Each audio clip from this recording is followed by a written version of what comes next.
capitale Brazzaville, une dynamique discrète mais stratégique est en marche. Celle du PCPJ, le programme de soutien à l'insertion professionnelle des jeunes pauvres et vulnérables qui pose les bases d'un accompagnement structuré des futurs entrepreneurs congolais. Avant même le financement des projets, le programme a fait un choix clair, former d'abord ces jeunes et les coachs qui auront la responsabilité d'accompagner les jeunes bénéficiaires dans la mise en œuvre concrète de leurs idées. Accompagnés de l'équipe d'organisation, ce mercredi 22 avril 2026, les professionnels des médias ont effectué une descente dans les 3 centres de formation des coachs de la composante 6.1 du module entrepreneuriat, notamment celui du restaurant Cascade, du forum des jeunes au marché total et celui de la conférence épiscopale des évêques du Congo, avec comme objectif évaluer l'évolution de la formation 2 jours après son lancement, observer les conditions de travail des apprenants, mesurer leur niveau de compréhension, identifier le contenu et la pertinence des modules en cours. Sur place,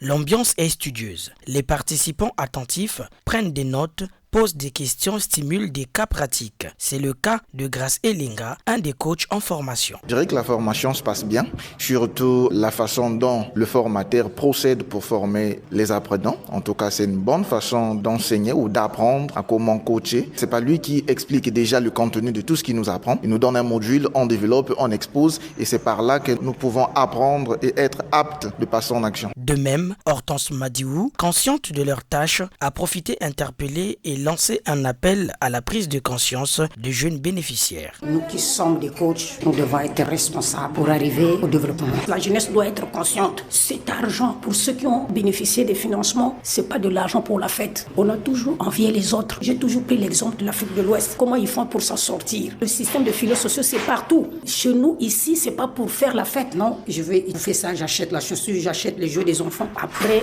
l'État va encore donner. Non.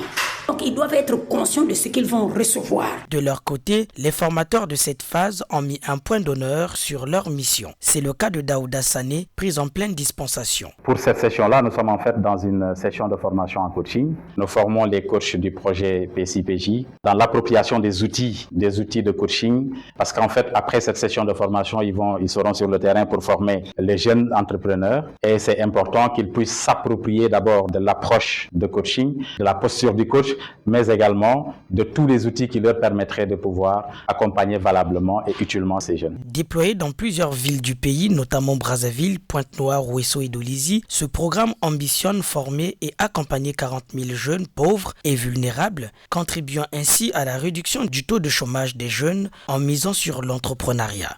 Dubrin Brunel, Ntsiloulou.